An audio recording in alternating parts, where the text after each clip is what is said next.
The Ego Trick, book by Julian Baggini. What does it mean to be you? Are you the same person you were 15, 10, or even 5 years ago? What about 15, 10, or 5 minutes ago? What is the real you, and what makes you an individual? Who are you really? Author Julian Baggini attempts to answer these questions and more throughout The Ego Trick as he takes you on a journey through the history of philosophy, anthropology, sociology, psychology, and neurology. Through real-life cases of lost memory, personality disorders, and more, Baggini aims to answer the questions that have been plaguing philosophers and scientists for centuries.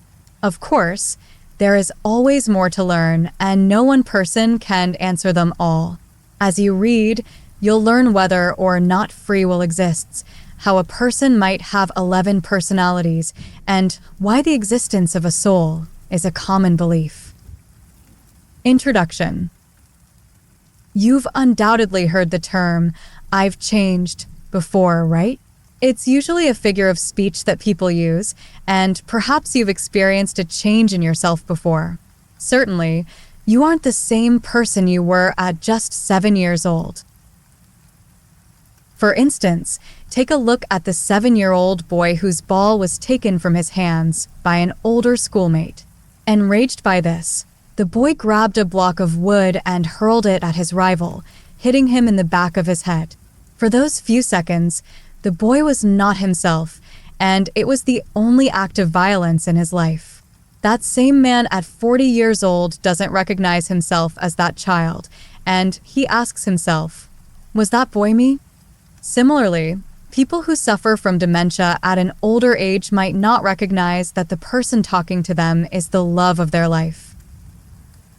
As a result, family members and loved ones often mourn the loss of the person they knew long before their clinical death. In other words, our identity is separate from the body we inhabit. Identity is complex, and it is a puzzle that psychologists and philosophers have long tried to put together. So, who are you? Are you the same person you were at the age of 7? Will you be the same person you are now at the age of 70? And lastly, what makes you an individual? In an attempt to answer these questions, author Julian Baggini lays out everything he knows about identity and the self. According to Baggini, selves are like paintings. They cannot be brought into focus if you stand too far away or too close. Viewed properly, we will see that selves are real, but they are not what most of us imagine them to be. Chapter 1. Are spiritual awakenings just a result of brain dysfunctions? In 1982, a 4-month pregnant, 27-year-old American woman named Suzanne Siegel was waiting for a bus in Paris. At that moment, everything she had ever taken to be her personal self had completely disappeared. Without warning, it was just gone, and as she waited for the bus to approach, something in consciousness was loosening somehow. For Siegel, the body and brain that she thought to be hers no longer belonged to her. Her personal self was gone, and she was convinced that she didn't really exist at all. For the next 10 years, Siegel sought to cure herself of this absence of self by seeing a string of therapists. After a while, her attempts to find herself and reconnect to her personal self failed, so she began to view her transformed state in more spiritual terms. Perhaps she was feeling what the Buddha called anatta, which means not self. She began to view her lack of self as a gift that many people have spent decades trying to find through practices like meditation. She wrote a book about her journey and became a spiritual leader, teaching others about the vastness, or the belief that she is infinite, that she is no one and everyone, nothing and everything, just as you are. But in 1996, Siegel began to feel like her old self, the person she was before waiting for the bus in Paris. Suddenly, her spiritual messages were becoming crossed. Soon, Siegel had difficulty holding a pen, remembering names, and even standing up without feeling dizzy. It became clear that she was ill, and on February 27, 1997, she was diagnosed with a massive brain tumor, one that was too large to remove. On April 1st, Siegel died at the age of 42, leaving people to wonder whether her spiritual experiences were the result of an illness. Neuroscience research suggests that many spiritual experiences are the result of brain dysfunction. In Siegel's case, doctors believed her shift in consciousness began in 1982 as a result of the tumor's pressure on her brain. However, followers of Siegel disagreed, believing it was the tumor that caused her to lose her connection with the universe. Chapter 2. The existence of the soul is not logical. While many seek to answer the question surrounding the self, there is one belief surrounding the self that cannot be ignored: the existence of the soul. In many religions, people believe that a human being has, in addition to a physical body, a non-physical part that persists long after the physical body has rotted into the earth. This soul is the true seat of the self. The body is merely a temporary vessel. This idea is probably the most common belief around the world, and one of the most persuasive arguments for it comes from Persian philosopher Avicenna. Avicenna approached the question of the existence of the soul through an experiment called the floating man. In this experiment, he asks you to imagine yourself as if you are without a body and as if you are floating in the air without any feelings or sensations. Imagine as if your limbs are separated from each other and they neither meet nor touch. In this state, would you still believe that you exist? Most people would intuitively think yes, that we would indeed exist in a state of sensationless suspension. After all, our sense of self isn't physical. But is this a logical conclusion? While we are inclined to agree with Avicenna that the sense of self is separate from the body, there are still some things to consider. The floating man exercise simply has us imagining what it would be like to have no awareness of our bodies. But is this the same as imagining a self that is separate from the body? As it turns out, the use of imagination seems to be somewhat unclear here. For example, if you imagine yourself floating above the clouds, then you are imagining yourself located in space and time, so we can then argue that you are assuming some kind of physical presence. Additionally, our sensations can become wildly misleading. For instance, imagine someone in a psychedelic drug hallucination, convinced that he is a cockroach. Perhaps the person really does feel and see his body as that of a cockroach. We know that this can never be true. In fact, he is just one freaked out hippie. In other words, the mere fact that someone can conjure up the feeling of a soul separate from the body doesn't make it true. Additionally, Descartes' famous claim, "I think, therefore I am," suggests that human beings are human because of their ability to think. However, it doesn't mean that human beings are only thinking minds. In fact, humans are much more complex. Chapter 3. Multiple personality disorders show just how biased our experiences can be. Once upon a time, in a castle on a large hill, there lived 11 strange, fractious individuals. There was the naughty imp, Bobby, who liked to play jokes and go rollerblading. However, Bobby was often locked in a dungeon by Tommy, an angry young man prone to anger and violence. Then there was also Bob, who sat on the castle walls playing his flute. Does this sound like the beginning of a fairy tale? Perhaps, but it is also an accurate representation of what happens in the mind of a person with a multiple personality disorder. In 1990, Robert B. Oxnam was diagnosed with dissociative identity disorder, more commonly known as multiple personality disorder. Before his diagnosis, Oxnam was a very successful and respected academic dealing with alcoholism, bulimia, and depression. In the last decade, he had begun experiencing memory blanks. One day during an hour-long psychotherapy session, Bob believed the session was just beginning when he realized his session was coming to an end. His therapist, Dr. Jeffrey Smith, revealed that an angry young man named Tommy had been talking to him. Bob had never physically left the room, but it seems as if he had left his body and Tommy had taken over. Throughout the years, 9 more altars emerged, and along with them, an entire mythology surrounding the castle. It soon became clear that each personality was separate from each other, and whenever he switched personalities, he'd black out and forget everything he had said and done. When he came back into consciousness, the personality would skulk back into the recesses of his unconsciousness, affecting Oxnam in many mysterious ways. For Oxnam, his multiple personality disorder stemmed from early childhood abuse, in which he struggled to make sense of what was happening to him.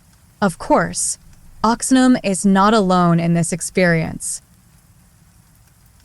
Sufferers of childhood trauma, whether it's physical, sexual, or emotional, cope with the abuse by creating a memory barrier. That is, they create an alternate universe with alters who experience the trauma instead of them. Oxnam's trauma was so intense, he needed to create 11 alters to cope with his experiences. Through therapy, Oxnam was able to address his childhood trauma and reduce his number of alters to just 3. Chapter 4. Our sense of social self is formed by how society perceives us. Sometimes we miss something important simply because we are looking in the wrong direction or at the wrong end of the telescope. Perhaps we have made a similar mistake when looking at the self.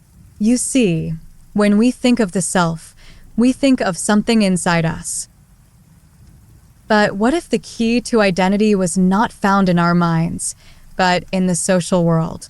The idea that the self is socially constructed is a relatively new concept, but the idea of a social self dates back to 1890 when William James discussed the images other men have framed of me. It is these images that we internalize and become part of our self-image. In other words, how we are seen by others affects how we see ourselves.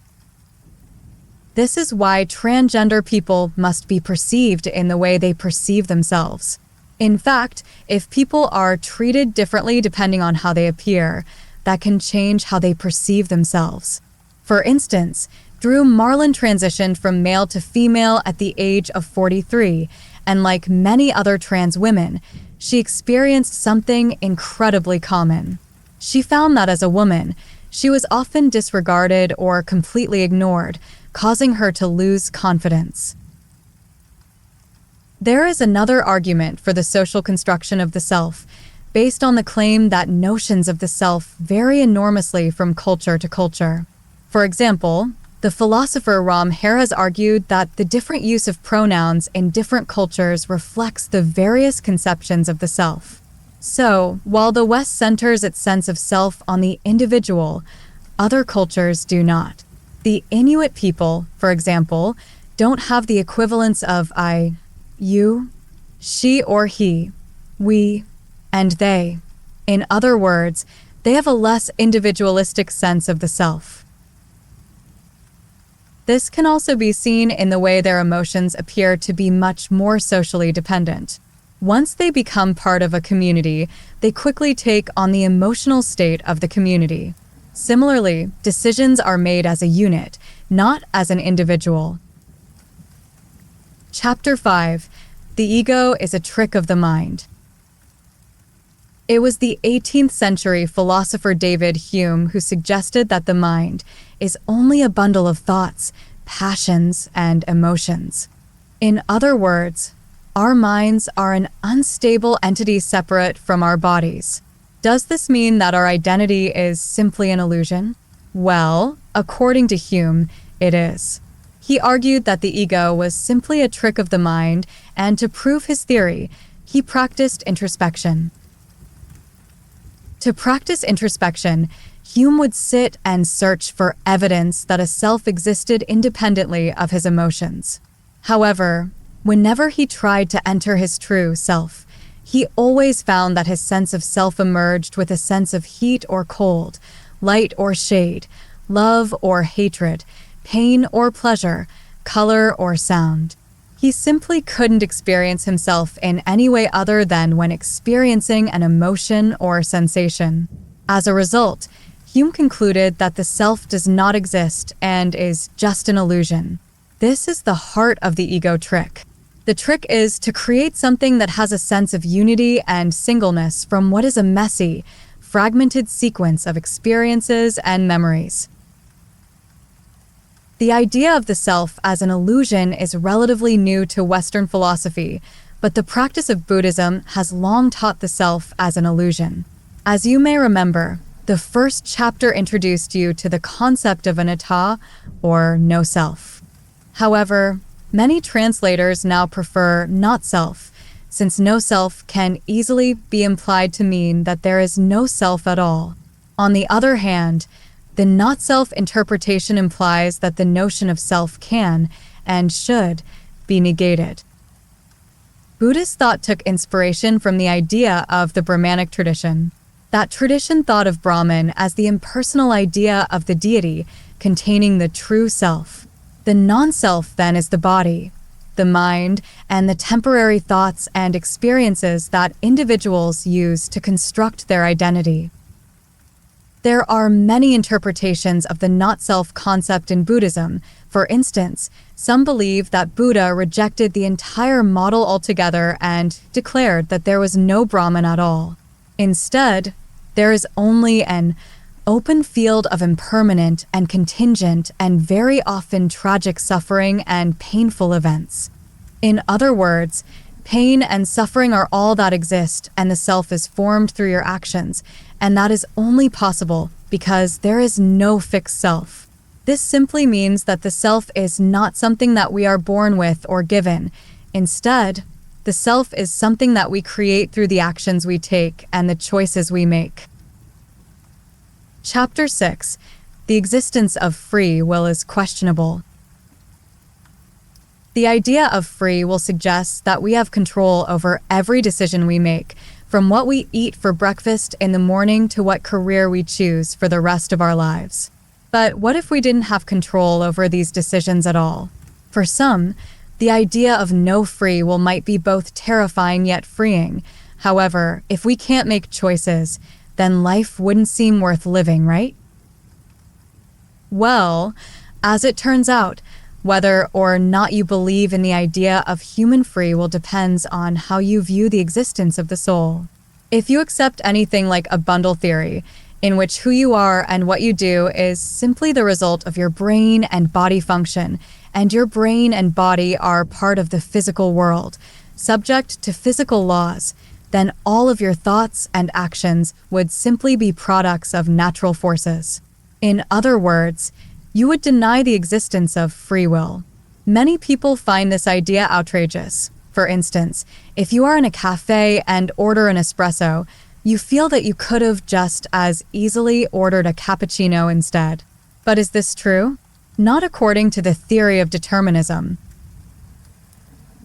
The theory of determinism states that we behave in certain ways and make decisions based on our life experiences and the circumstances at the time, like how much money we have, how hungry or thirsty we feel, and so on. As a result, it is inevitable that we will choose the drink that we do. Of course, this doesn't mean that our choice is predictable. In fact, the combination of causal factors is so complicated, it would be near impossible to predict human choice with any accuracy. This unpredictability, however, doesn't mean freedom.